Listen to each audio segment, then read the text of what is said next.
Welcome to the eLABorate Topics podcast, where we focus on lab-specific strategies for medical laboratory professionals. We're proud to be the healthcare detectives that work behind the scenes to get the results needed to influence medical decisions. Let's grow together and jump right into the lab. Welcome back to another episode of the eLABorate Topics podcast. I'm your host, Stephanie Whitehead, and I'll be your executive leader for today. I'm excited for another episode and another opportunity to talk to you all about all things laboratory. For those of you tuning in for the first time, the eLABorate Topics podcast is a weekly podcast where myself and my co-host, either Tawana Wilson or Lona Small, are bringing you topics related to the laboratory and leadership to help you excel inside and outside the laboratory. And I'm extremely excited for today's show, and I'd love to just get right into it because I've got a very special guest for you guys, Miss Blessing. Welcome to the show. Thank you. Thank you so much, Stephanie, and thank you for having me. It is an honor to be here, and I am so excited and grateful. And I actually admire the very important work that you ladies do yourself, Miss Wilson and Miss Small, especially for lab professionals like myself. So thank you. It's an honor to be here. Oh, well, thank you for those kind words. Why don't you go ahead and tell the audience a little bit about yourself and your laboratory journey? Currently, like you said, my name is Blessing Ugwumba. I am a research student right now. I have an interest in transfusion medicine, public health, health system services, and cancer research. I am from Nigeria in West Africa, where I obtained a bachelor's in medical lab science. I also have a master's degree in public health. And, currently I'm just branching out into other areas of interest that I have in science and medicine. That's awesome. And I'm going to dive into your background and the fact that you're internationally trained and educated, which I think is just so amazing and so fantastic to your overall career and story. But I did want to ask you, so why did you choose the laboratory profession? Out of all the professions you could have chosen, I'm sure you had the world at your fingertips. Oh my goodness. So it's very, I am from Nigeria, like I said. So where I'm from, Stephanie, sometimes your profession is not even chosen by you. Sometimes your profession is chosen by your parents, and you just usually have little or nothing to say about that. But things are starting to change now. But while I was growing up, my parents did the choosing, and I just went ahead with whatever they did. In my case, my dad wanted me to actually study medicine, but I was schooling out of state, so I had limited options. And I was left with the option of either doing nursing, I think, and med lab, and I just went with med lab. And I remember I was supposed to switch majors to medicine after a year or so, but the rest, they say, is history, and I'm here. But so far, I must say it's been a rewarding experience. So that's actually how I got into the medical lab profession. That's so interesting. And so glad you didn't go nursing and you chose the medical laboratory route. Yes. And since you've been working in the laboratory science field, what is your favorite area or discipline of the laboratory? Before 2019, if you had asked me this same question, I would just easily answer hematology without even giving it a second thought. But, don't get me wrong, I still very much love that I am part of the team, responsible for the study of, blood cells and blood morphology to decipher blood disorders. But in the last 2 years, I would say blood bank transfusion services. I think the researcher in me is better able to express herself in the blood bank, and the dynamism of, retrospective and prospective serology workup investigation is really intriguing to me. For instance, let's say today you have a patient with a particular, reacting antibody, and on their next visit, they are totally inactive or have something new added to the bunch. So blood bank is exciting, and I love learning as well as teaching it. I was a blood banker by background also, and I was the kind of person, like, I liked the unpredictability Like you just never Yes, know yes. what's going to come through Mm-hmm. the door, especially if you work at like a trauma facility or a I facility know. that does a lot of, Mm-hmm. OR procedures and things like that. And so I just like the speed and the unpredictability and, just the hustle I and agree. bustle. It's kind of like an adrenaline rush. It's the I know. I it's know. it's the labs Totally. ER, I think. Yes, it is the lab's ER. I think you're the second person that I've heard make that comment. It is really the lab's ER. And so, like we mentioned just a little bit ago in the beginning of the podcast episode, Mhm. you are internationally trained. And I'm sure just experiencing laboratory environments both in the US and in Nigeria, that has shaped your view of the profession, being able to see different challenges that different environments and different countries face. And so, what Mhm. has been most interesting to you as you've been able to study and work abroad about the different environments that you've worked in? Thank you for that question. I think my view of the profession actually has remained the same.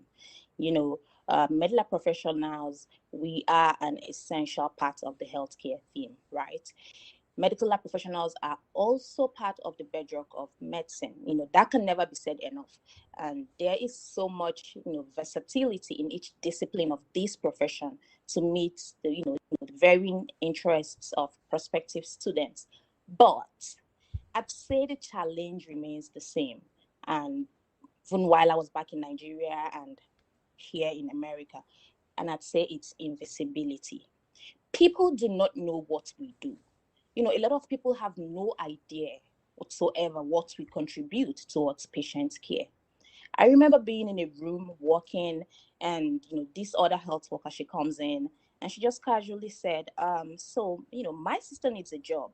Do you guys have an opening, and do you have to have a degree to work here? And this was a health professional.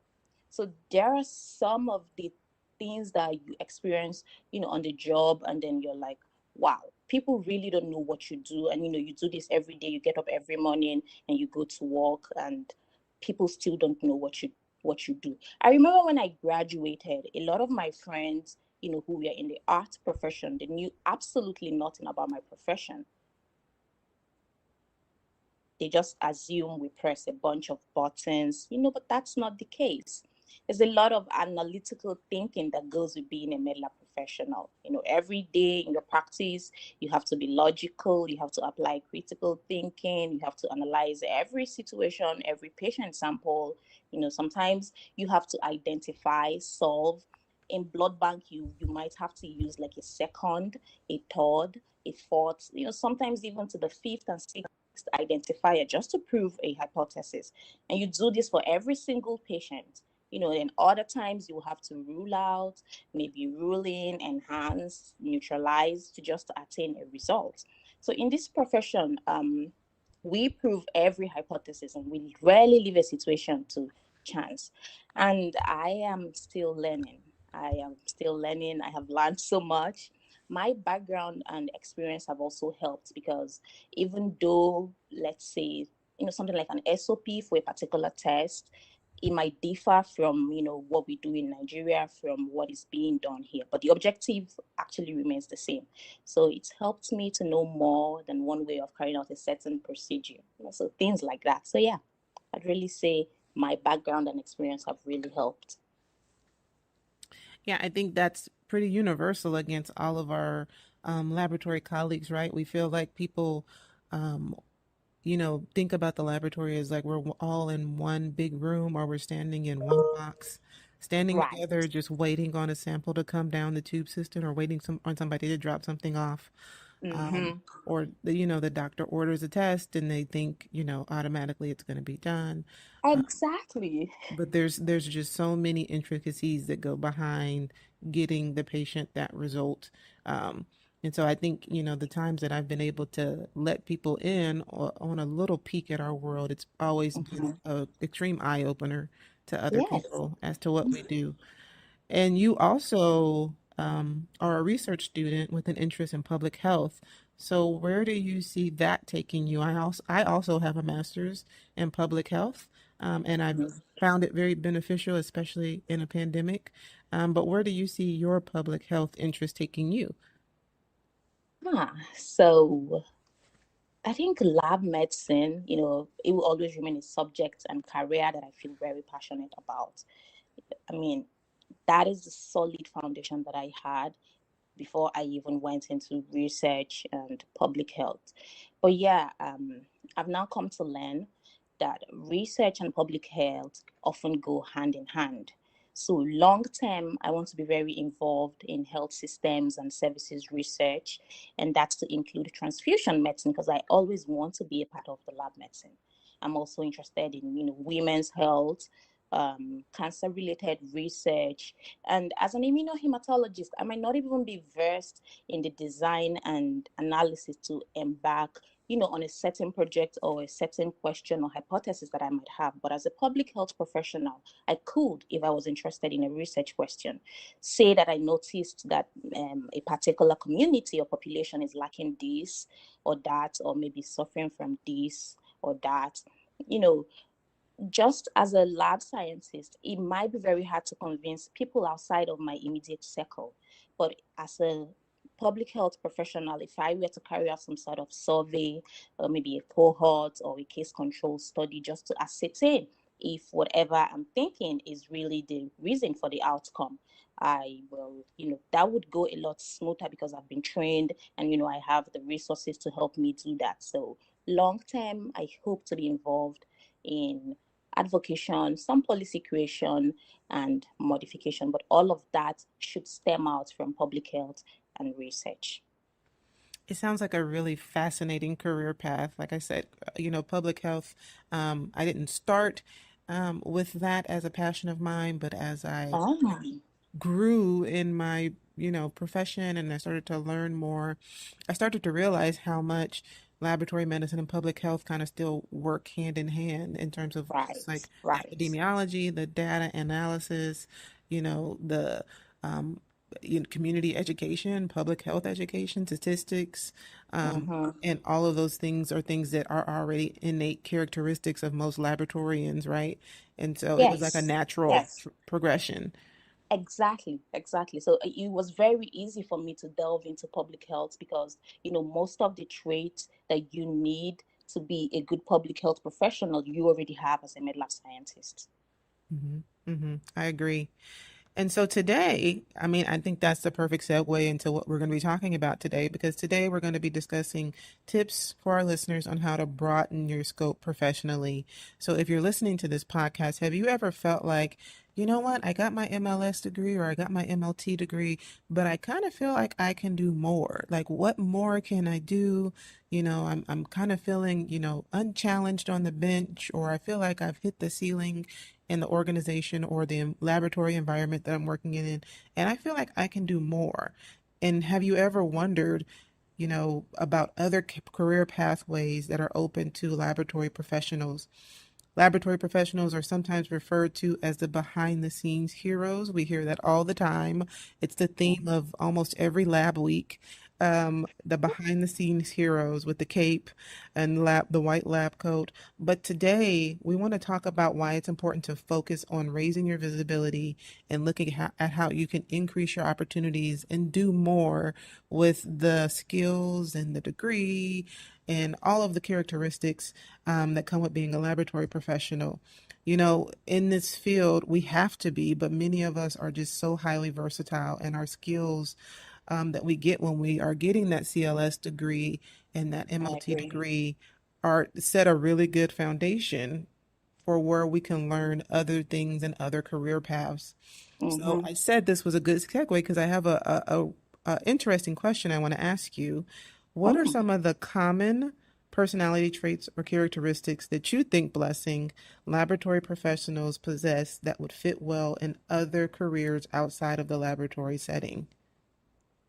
Stephanie, just like we said earlier on, it was easy for you to delve into public health because of the traits that you had as a med lab scientist, and I believe that lab professionals have some sort of compelling drive to understand the way things work. And I think that this curiosity is partly built on the nature of the job that we do, because of these. Some of these traits and characteristics come very naturally to us. Traits like patience. In the lab, you have to be very patient. Say you're incubating for 5, 10, 15, 30 minutes. That's patience. You have to be patient, to walk through all of that. Empathy. You're not thinking about yourself, you're thinking about the patient who is lying down in the room, who needs this unit, who needs this blood, who needs this cultural test results. Attention to detail. We are very careful in the work that we do so that you don't mislabel, you don't misdiagnose, you don't just make errors like that, because someone can end up dead. Our ability to multitask. You're not just working on one patient, you have patients walking through the door. It doesn't stop because you're working on one patient. Problem solving skills, because there will always be issues, there will always be problems for us to solve. Physical endurance, I don't think that is being said enough. Sometimes you're on your feet all day, trying to go from A to B, trying to just point fires and all, like my director would always say. Emotional stability, because you're going to get stressed, you're going to get tired, you're going to get angry sometimes. But we have all of these traits. Team leadership skills, because the supervisor, the manager, they're not there all the time. It's the work that is fashioned into shifts. So everyone gets to be a leader one time, everyone gets to be a team leader one time. Excellent communication skills. And the interesting thing about it is, as lab professionals, we have excellent communication skills because we speak and listen. So the phone is ringing, you have to listen to what is being said to you. You have to relay these results to the physicians, the nurses, to whoever needs it. So these traits that are possessed by lab professionals fit well with various career pathways outside of the clinical lab setting, which is why I believe that anybody who is a lab professional branching out into any other career, they will do well because we already have these skills traits. I think that's so powerful. You named some career traits and some characteristics that I didn't even think of that I do possess. I'm sitting here writing them like I can multitask. I do multitask. But I think, it's one of those things where, and I say this, analogy a lot, have you ever sat in a meeting or a conference where they did the icebreaker, and the icebreaker is say, hey, tell me one interesting thing about yourself. And you sit there and you struggle to think about something because really once we do things daily, it becomes part of, our normal Yeah, routine, and we no longer see it as anything special or unique. exactly. But if you really think about it, everything you named, I mean, laboratory professionals, my goodness, look at all the skills that we have that can translate And into so these are many not different, all. right? These are They're not just a all of couple. it. Yes. I love when you said the problem solving because if you are listening and you're that technologist that once an instrument breaks, people come and find you and you can fix it, or when, there's a Mm-hmm. piece of IT, a label printer or a computer that's not working correctly, you can fix it. Mm-hmm. That problem solving can translate into the IT world very easily. Right, right. I love when you said the multitasking because it's not just that you're working on multiple patients at the same time. You're working on multiple patients, running your QC, answering the phone, Exactly. answering the tube system, doing, Exactly. helping plan the It never potluck. stops. It never stops. Um, the critical thinking, laboratory professionals, you often can identify trends and initial diagnoses prior to when the physician gets those results. You're able to see this patient, you know, sample might have been contaminated, or this could Exactly. be a contaminated blood culture. You're able to see I those agree. things even before the physician does because you're the one identifying those results.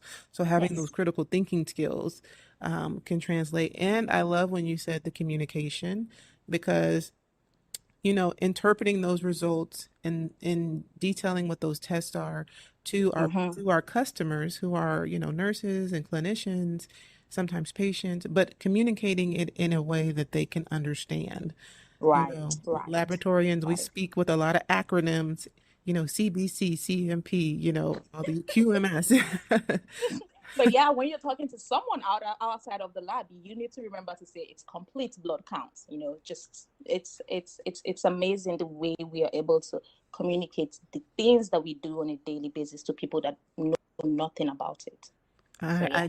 I completely agree. And so, in your opinion, what are some of the other positions that clinical laboratory professionals should consider? I know that you're, diving into the public health arena, but what are some of the other positions that listeners should consider, especially if they feel like I can do more? I feel like I have more bandwidth and more life that I can add to my career. Well, I don't even think that there are position restraints, which is why we are here today on this show. I think lab professionals can be anything they want to be. And I don't want to limit us to, certain positions, because honestly, it all depends on our interests. Some people are more drawn to, say, the administration, managerial position, while some others are more interested in career paths that are outside the clinical setting. Like, I know of lab professionals that have gone ahead to become IT experts, and like you said, when the printer breaks down, who is that person that we all go to call? Things like that. I know some that have gone ahead to become educators. Some have gone ahead to become biomedical engineers. They worked with these machines for so long and they wanted to be a part of people building those machines. I know one who is in school to become an administrator.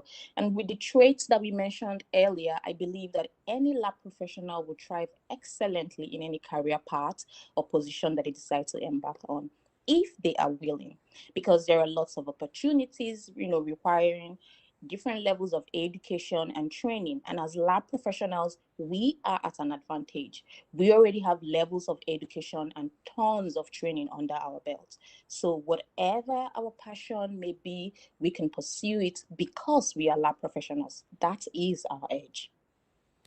Oh my gosh, that's so great. And you know what? I would say I agree with Blessing. If you're listening to this, figure out what your passion is and go that direction. If you enjoy being the person who trains all of the new team members into the laboratory, maybe your passion might be education. Maybe your Yes. passion might be, talent development. And if you can't find a laboratory environment that suits your needs, there's so many, laboratory professionals and colleagues that I've met who have gone into entrepreneurship.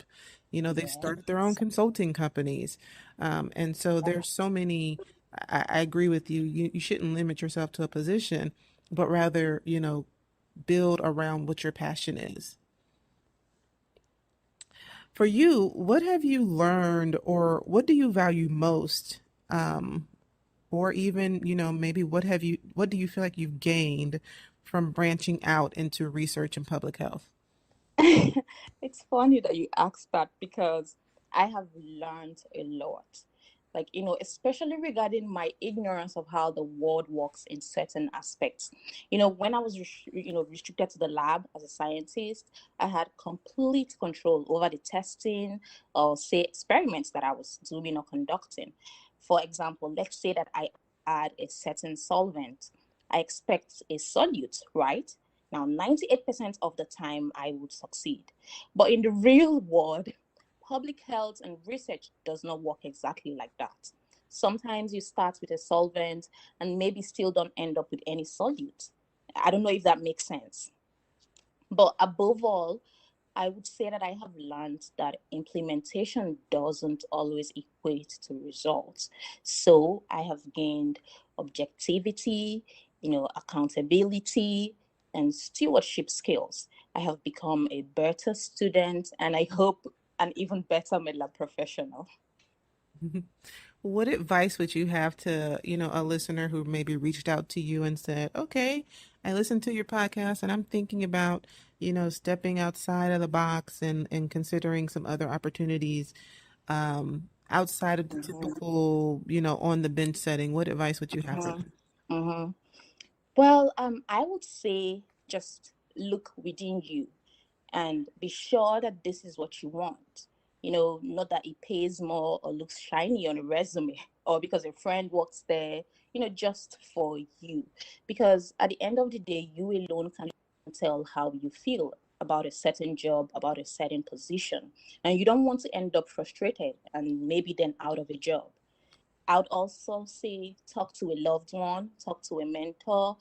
I spoke to a lot of people when I was back in Nigeria, about the things that I was interested in. And some of my teachers, some of my professors, gave me their own tidbits of advice. Have someone you can confide in, but also that's someone who isn't exactly biased. Does that make sense?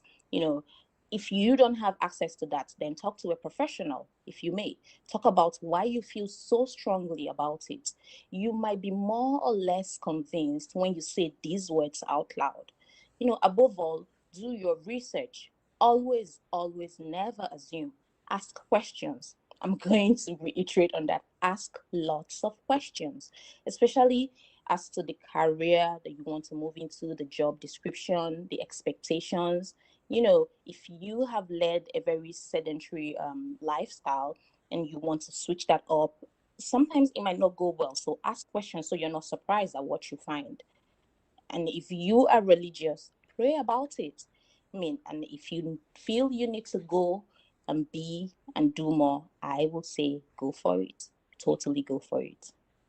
And what if they respond and say, okay, but I'm afraid, I'm nervous. This is a big change. I don't know about this. I'm nervous. Yeah, I'm going to tell them I was once in the exact spot where you're standing right now. I was so afraid because I had a sense of comfort in my space. You see, I moved countries, I moved temperatures, I moved everything. I didn't want to rock my boat. But at the same time, my eyes would light up every time I read a journal about a new study result, an intervention being studied, breakthroughs in science and medicine, but my problem was deep down, I had a lot of concerns, just like you're saying now. But mostly, I had a lot of doubt. I had to learn to doubt my doubts, believing that where there is a will, there will surely be a way. And I'm going to tell them I am still on the way to where I want to be, but I am so far away from where I started. And I'm glad that I took that first step. So I say, step out of that box. It is not late, and you will never know if you don't try. I love that. That's a hashtag, doubt your doubts. Blessing has started a laboratory movement. Doubt your Oh, doubts. no, no. Oh my gosh, that's wonderful. I love that. Doubt your doubts. Believe in yourself, and Yeah.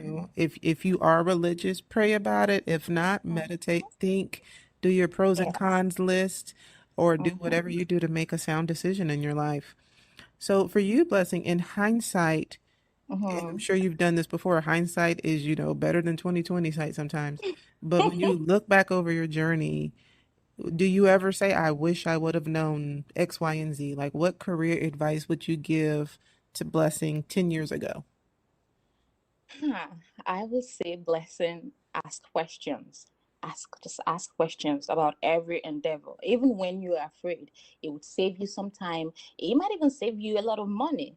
I remember going into things that I hadn't asked enough questions, and I became frustrated halfway into them. I didn't ask enough questions. I didn't know what was the intricacies of, what I was embarking into. So I'd say, Blessing, always ask questions. It would save you. Yeah, I had one guest say that. Another one really resonated with me was that be brave, because when I look back over my career, I had a couple of opportunities to be a traveling technologist, and Um, I was always just too afraid to travel different places and go into mhm, laboratories that I maybe weren't familiar with, and mhm, different cities and states that I wasn't familiar with, and not have loved ones close.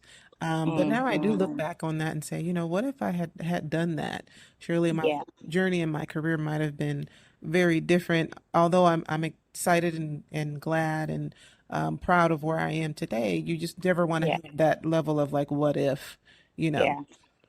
I have, and now that you mentioned travel tech, I have a friend who just, I think 6 months ago, she just started delving into, being a travel tech, and she is having the time of her life. You know, Aside the fact that it pays more, she is learning so much about so many things. In a short period of time, you get to learn about a lab.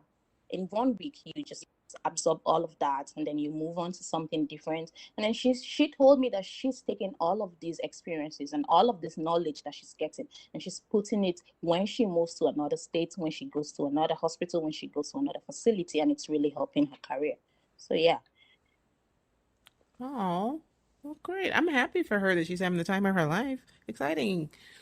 Um, so as we wrap up this conversation, I love to ask our guests, what advice would you leave to our listeners in their professional lives? So I'm sure you maybe have a mentor or you have some resources, maybe an app that you use or some books that you've read or a podcast that you listen to, that that has helped you along the way. And so what advice would you leave our listeners with that could help them also? I'd say just never stop learning new things, especially at work, even in the career that you're in right now, as a med tech, as a med lab scientist, never stop learning about the work that you do. If you're curious about a work related event, try and learn more about it. Go for conferences, go for meetings and all of that. Information is always key. You might not even need to branch out of your current profession, and you might come up or stumble upon something in that profession that you didn't even know existed just because you attended a conference. So I'd say network, try to have a positive mindset, because your mind sometimes is the only obstacle that you need to overcome. Believe in yourself, just like Stephanie said, believe in yourself, be brave. You have made it this far, so celebrate your wins. Seek out a mentor, a senior colleague. What I did was I reached out to some people who were doing the same things that I enjoy doing. The people that were already where I want to be, the people that were succeeding in that career path. Reach out to them, have the zeal, be honest, be open, and you will find someone who is willing to take you under their wings.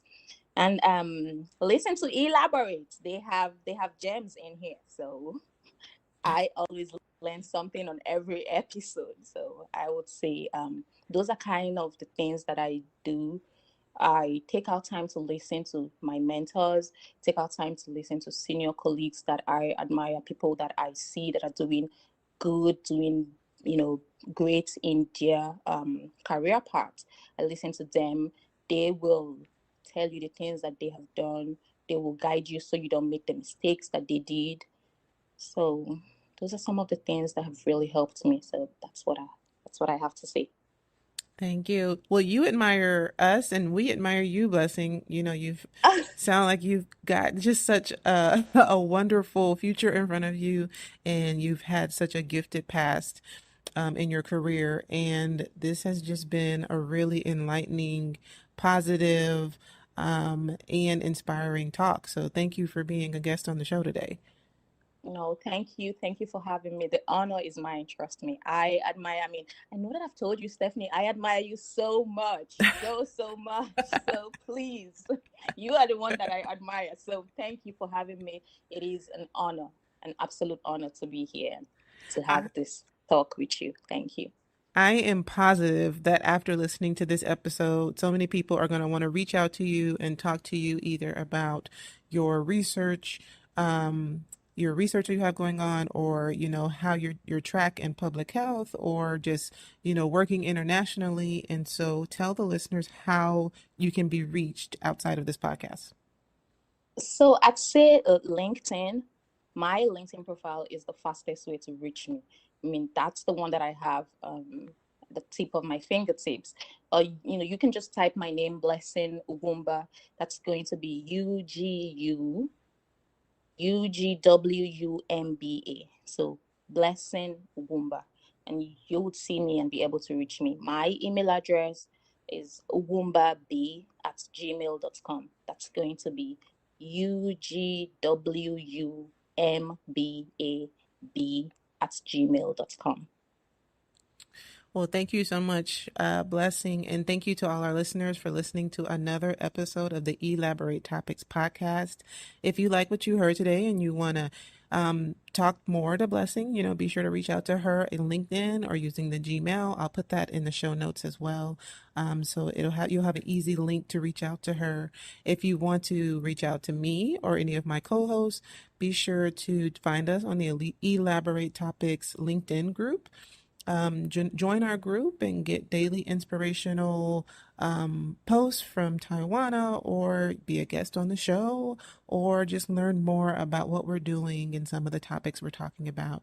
And we want to hear from you guys. What topics do you want us to cover?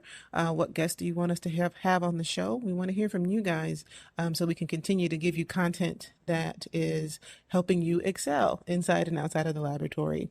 Until next week, thank you for listening. Be sure to follow me on all my social medias at Stephanie Y. Whitehead on my Facebook, Instagram, LinkedIn. I'm an ASCP and ASCLS mentor, and enjoy your day. Thank you for listening.